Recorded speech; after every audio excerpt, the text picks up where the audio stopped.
अस्सलाम वालेकुम। आज बनाएंगे बकरा ईद स्पेशल में बीफ स्टीम रोस्ट बनाने की बहुत ज़बरदस्त रेसिपी। मक्खन मलाई की तरह सॉफ्ट, जूसी और जायकेदार बनेगा बीफ स्टीम।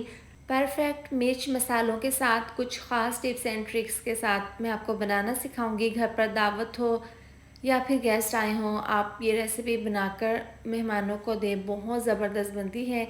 तो चलिए बनाना शुरू करते हैं। बीफ स्टीम रोस्ट बनाने के लिए मैंने यहाँ पर बीफ 3 किलो लिया है। इसका वज़न 3 किलो है और बोटी का साइज़ थोड़ा सा बड़ा है। अभी मैंने इसको वॉश नहीं किया, तो सबसे पहले हम इसको वॉश करेंगे। बल्कि पहले हमने इसकी स्मेल को ख़त्म करना है, तो इसके लिए तकरीबन 6 चम्मच इसके अंदर से वैसे का शामिल कर देंगे और साथ में डाल देंगे 2 से 3 चम्मच नमक। ये बहुत ही स्टेप ज़रूरी है। आप जब भी बीफ स्टीम बनाएं तो इस तरीके से पहले आपने ये वाला स्टेप फॉलो करना है। इससे क्या होगा कि इसमें जितना भी एक्स्ट्रा ब्लड है वो निकल जाएगा और गोश्त की स्मेल भी ख़त्म हो जाएगी। अब इसको 1 घंटे के लिए रेस्ट दे देंगे। 1 घंटे के बाद देखें गोश्त ने पानी छोड़ दिया है और इसका कलर भी चेंज हो गया है। अब इसको बहुत अच्छे से वॉश कर लेंगे, क्योंकि इसको हमने वॉश करने के बाद मैरिनेट करना है। तो खुले पानी में इसको 3 से 4 बार अच्छे से धोकर इसको बिल्कुल ड्राई कर लेंगे। अब मैं इसको मैरिनेट करेंगे तो 3 चम्मच डाल देंगे कुटी हुई लाल मिर्च। ये 3 किलो गोश्त के हिसाब से मैं इसके अंदर परफेक्ट मिर्च मसालों का इस्तेमाल कर रही हूँ। अगर आप कम बनाएं तो हाफ़ मसाले डालें। 2 चम्मच पिसी हुई लाल मिर्च डाल देंगे। इसके साथ ही जायके के हिसाब से 2 से 3 चम्मच डाल देंगे नमक। 1 चम्मच जाएगा इसमें हल्दी पाउडर। 3 चम्मच डाल देंगे धनिया पाउडर। इसके साथ ही तकरीबन 2 चम्मच पिसा हुआ गरम मसाला अच्छी सी खुशबू के लिए। ये डालने के बाद 2 से 3 लेमन का रस निचोड़ देंगे। इससे बहुत ही अच्छा सा मज़ेदार सा फ्लेवर आएगा। अब ये डालने के बाद 2 चम्मच डाल देंगे फ्रेश लहसुन अदरक का पेस्ट और 4 चम्मच डाल देंगे चिली गार्लिक टमाटो केचप। ये डालने के बाद अब इसके अंदर डाल देंगे तकरीबन 2 से 3 चम्मच कॉर्नफ्लोर। ये डालने से ये होगा कि मसाला इसके ऊपर से नहीं उतरेगा। अब थोड़ा सा ज़रदा फूड कलर डाल देंगे अच्छे से कलर के लिए। आधी चम्मच डाल देंगे टाटरी। टाटरी डालने से बहुत ही चटपटा मज़ेदार सा और डिफरेंट सा फ्लेवर आएगा। आप इसमें ज़रूर शामिल करें। अब हाथों से मसल कर तमाम मसालों को बीफ के साथ अच्छे से लगा देंगे, ताकि तमाम मसालों का फ्लेवर बीफ में अच्छे से चला जाए। अब इसको मैरिनेट करेंगे, फ़ौरन से नहीं बनाना।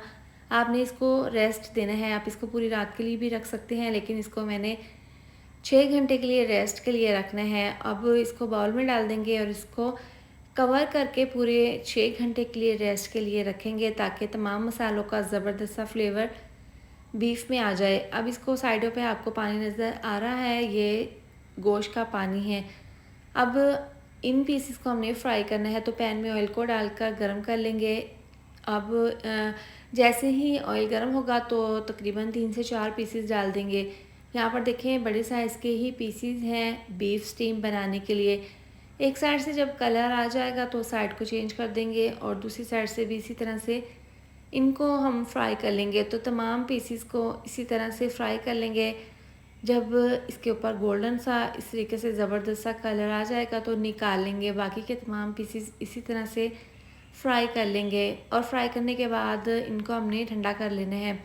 यहाँ पर तमाम पीसेस मैंने अच्छे से फ्राई कर लिए हैं। अब इनको हमने स्टीम करना है। तो स्टीम करने के लिए सबसे पहले फॉइल पेपर के ऊपर तमाम पीसेस रख देंगे। इस तरीके से रखने के बाद अब चारों तरफ से फॉइल पेपर को अच्छे से कवर कर देना है, अच्छे से बंद कर देना है, ताकि स्टीम बाहर ना निकले।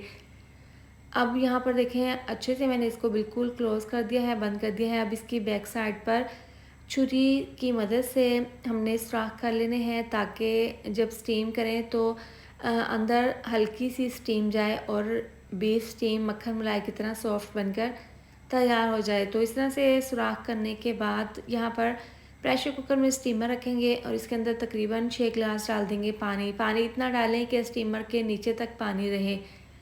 अब इस तरह से पानी डालने के बाद 6 गिलास पानी डाल दिया है। अब इसके अंदर ये बीफ रख देंगे। इस तरीके से रखने के बाद अब इसको प्रेशर कुकर को बंद करके इसको हमने 10 मिनट के लिए तेज़ आंच पर पकाना है। जब इसकी विसल बजना स्टार्ट हो जाएगी तो इसको 10 मिनट के लिए पकाना है। इसके बाद आपने नीचे से आंच बिल्कुल दम वाली कर देनी है और दम वाली आंच पर आपने इसको 2.5 से 3 घंटे के लिए स्टीम कर लेना है। तभी ये बीफ मक्खन मलाई की तरह सॉफ्ट, जूसी और जायकेदार बनकर तैयार होगा। दरमियान में आप इसको खोलकर चेक कर सकते हैं, क्योंकि बाज़ दफ़ा ऐसा होता है कि जब पानी हम नीचे डालते हैं वो ख़त्म हो जाता है, तो आप दरमियान में तकरीबन 2 घंटे के बाद खोलकर चेक कर सकते हैं। तो माशाल्लाह से पूरे 3 घंटे के बाद मैंने ढक्कन खोलकर चेक कर लिया है। परफेक्ट जूसी मक्खन मलाई की तरह सॉफ्ट हमारी ये बीफ स्टीम बनकर तैयार हो गई है। अब फॉइल पेपर से निकाल कर हम इसको सर्व कर लेंगे। यहाँ पर मैं आपको तोड़कर दिखाती हूँ। देखिए मक्खन मलाई की तरह सॉफ्ट और जायकेदार ये बहुत ज़बरदस्त सा हमारा गला हुआ बीफ स्टीम बनकर तैयार हुआ है। खाने में बहुत ही ज़्यादा टेस्टी बनता है। आप आने वाली ईद पर इस रेसिपी को ज़रूर ट्राई करें। मेहमान आपकी इस रेसिपी की बहुत तारीफ़ करेंगे, क्योंकि ये बहुत ज़बरदस्त बनता है। तो इसको ज़रूर ट्राई करें। इसके साथ ही वीडियो अच्छी लगी हो तो लाइक और शेयर कर दें, साथ में चैनल को भी सब्सक्राइब कर दें। मिलते हैं नेक्स्ट वीडियो में। अपना ख्याल रखें। अल्लाह हाफिज़।